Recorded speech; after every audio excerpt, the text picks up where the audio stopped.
We're going to introduce the next reader, who I think you may all know, or you may have heard of her. Zahra Patterson enjoys laughing at her own jokes and long, awkward silences. When she's not on her bicycle, she's probably thinking about climbing trees. Speaking of trees, she had a story about a woman who lived in a tree published in Kalyani magazine, an awesome independent press dedicated to publishing women writers of color. Check it out. That's Kalyani magazine. She also invented Raw Fiction. Welcome, Zahra.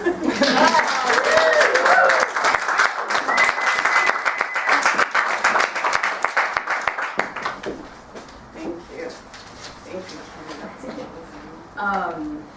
And also one thing I forgot to say earlier was that one of the things that I love about coordinating this space is that people get to meet other people. Kim actually met somebody when she volunteered at my last event and is going to collaborate on dance and doing work in women incarcerated women.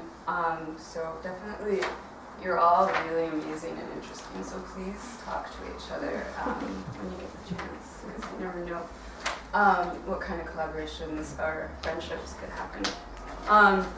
Alrighty, I wrote this in the past couple of weeks, and it's dedicated to all the lesbians in the room. Yeah. and I think we're close to a majority. Almost, maybe. I don't know. Thaddeus the Dyke. T, short for Thaddeus, is of medium height and has a rather muscular, stocky build. According to Fran Ross's scale for the colors of black people, T is a 6 out of 10. On the Kinsey scale for sexuality, this platinum star lesbian eponymous character is a 6 out of 6. Butch, not boy, she was particularly fond of saying, when her social life was happening in the usual scenes of Meow Mix, Henrietta Hudson's Ruby Fruit Jungle, Starlight Sundays, and those parties, those friends always promoted at that space. The usual scenes comprised a huge part of her drinking youth that included blurry excursions to Brooklyn's Gingers and the Starlight Lounge. Those sweat-drenched nights grinding with the nearest body, one in front and one behind, sometimes one on each side. The random hookups on never-ending bathroom lines. 600 girls and just one move. These wild erotic experiences have drifted to the margins of her memory. 2 decades later, most of these highlights of turn-of-the-century lesbian life are either closed or ridiculed. As for T, she has slipped into a lifestyle of hermetic reclusion. The quiet enables her imagination to recklessly wander lush landscapes unavailable in shared realities. Her sex life is never lacking for passionate, drama-free affairs. There are no lovers crying, "Thaddeus!" in the alleyway beneath her window at 3 a.m. No women jumping in and out of capricious closets. No racist white girls. Just great sex with tangible results that transcend the imaginary. She is not at risk of catching an STD or falling madly in love with a broken, abused relationship refugee. That was so fucked up. By the way, T isn't crazy. She works and pays her bills. It's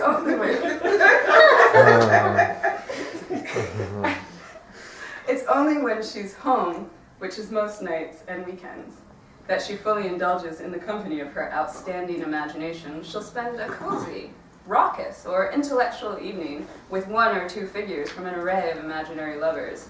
She understands the encounters aren't part of a shared reality. That is part of the satisfaction. Recently, she and a new woman at work have been slipping into the bathroom in gusts of passion throughout the day. T finally invited her, Penelope, over, and was surprised she was content to spend the whole evening engaged in provocative repartee about the socio-political ramifications around the recent protests happening across the country. T had been to a few marches, and so had Penelope, a Chinese Martinican bisexual recently moved to New York post-graduation from a small liberal arts college in Vermont, or Maine, or something equivalent.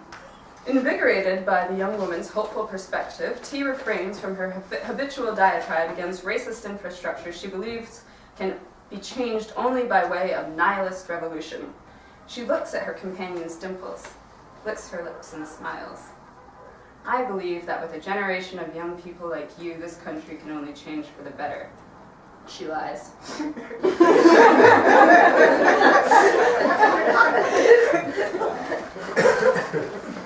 But what really boggles my mind, Penelope says emphatically, is that not everyone is in the streets. How do people just go about their lives? T is about to make a move to replicate their bathroom encounters on the comfortable couch she imagines the two of them sitting, when Penelope suddenly says something to trigger T's imagination. That's already pretty active, actually. What boggles me even more is all the pointless campaigns people rally for while thousands of people in this country, in this city, go hungry and have no shelter. Shit. I want to start a movement against stupid movements. We could start our own stupid movements, says T. We'll write manifestos, Penelope declares, throwing herself into T's lap in a fit of giggles. The lovers come up with 3 movements to throw themselves into, body and soul, while unemployment soars, schools fall apart, and children get shot at point-blank range by emissaries of the government, not to mention international environmental issues. Hell no, not gonna think about international and environmental issues, Penelope shouts triumphantly. Manifesto 1. Smoke cigarettes everywhere. And please, hit your children. Manifesto 2.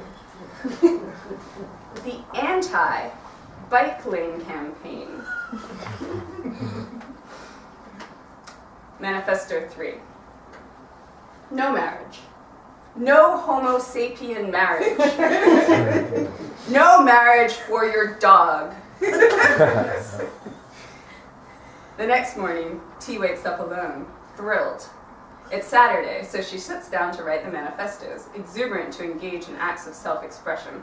Her spirit is effervescing, and she shakes slightly as she prepares the French press. She'll show those self-important lobbyists with their bike lanes, coddled children, healthy lungs, and gay marriage. She'll... And suddenly a wave of despair courses through T's veins. The mirror offers shallow reflection. She hears the voice of a lover she hasn't thought of in a while, the creative arts therapist. Overwhelmed by feelings of uselessness, T even thinks about calling her Cardamom Johnson, but doesn't want to deal with the woman's condescending eccentricities. So T goes to the freezer and extracts a pack of cigarettes. She chain smokes and prepares another French press. One question preoccupies every tense muscle in her body.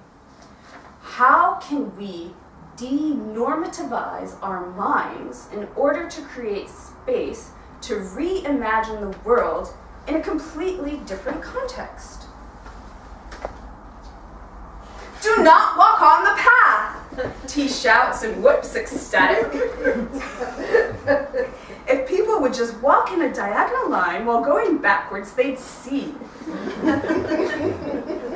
They'd finally see. T doesn't invite any of her imaginary lovers over for the rest of the weekend. She only goes out to stock up on apples and buy another pack of cigarettes. Each time she smokes a cigarette, she replaces the pack in the freezer as if she won't have another for another month. An hour later, she's back at the freezer, ignoring the tub of ice cream, fiending for nicotine. Her creative anxiety is so powerful, she writes and edits and re-edits a 10-page essay explaining the psychosocial link between the way we move and the movements that get us to stand up and resist totalitarian regimes and their henchmen, the urban planners. She stays awake, all jacked up on caffeine and nicotine until 6 p.m. on Sunday, and wakes on Monday in time to go to work. T feels like a different person. She has objective and direction. She sees Penelope and speaks to her in the realm of their shared reality for the first time. Hi, I'm Thaddeus. I know, Penelope says flirtatiously, but T takes no notice. I wanted to talk to you. Would you be interested in hearing about my campaign? Ooh, I thought you might be the political type, Penelope giggles. How do you feel about paths? Penelope looks at T with a twisted expression, as if her mouth suddenly wants to be in her cheek. Paths? Like the path train, you mean?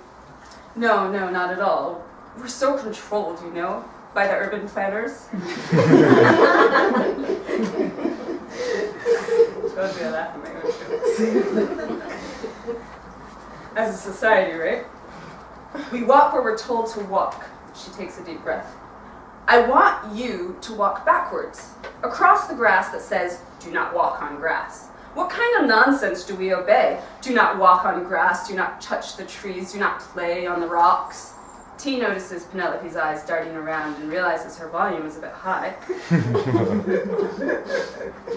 She continues in a southern tone. Do not feed the pigeons. Her eyes go wide as she whispers this last irrationality to her coworker. She stands up on her toes and kind of lurches forward. If there were onlookers for which this nonprofit office water cooler encounter boasts none, things would be looking a little bit precarious for Penelope, who giggles nervously. She's had a crush on T since her first day in the office, and while this bizarre encounter has aroused her viscerally, her intellect is a bit concerned. Oh. You mean like performance art, she offers, hopefully. Performance protests against our sheep-like ways. T is surprised the real Penelope is as sharp as the Penelope in her mind.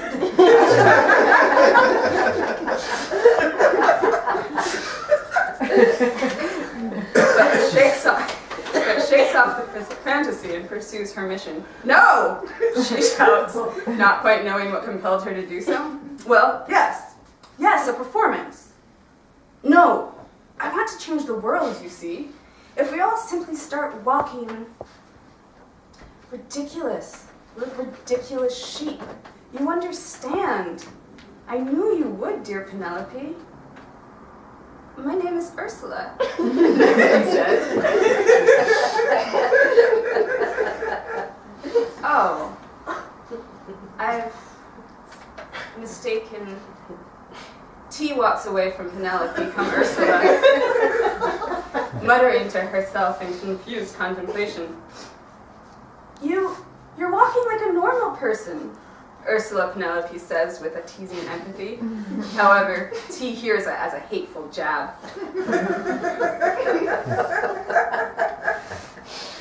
T sends an email to her boss in the next office and leaves early. She goes to Tompkins Square Park and watches a diverse mass of people on a line wrapping around the park, waiting patiently for a burger and shake from a trendy chain. Her stomach growls. She turns around and walks backwards to the line. She decides against standing with her back to the back of the person in front of her for fear of losing her spot. So she turns sideways. And that, dear friends, is the very true story of Thaddeus the Dyke and how she came to limp from walking sideways for a year.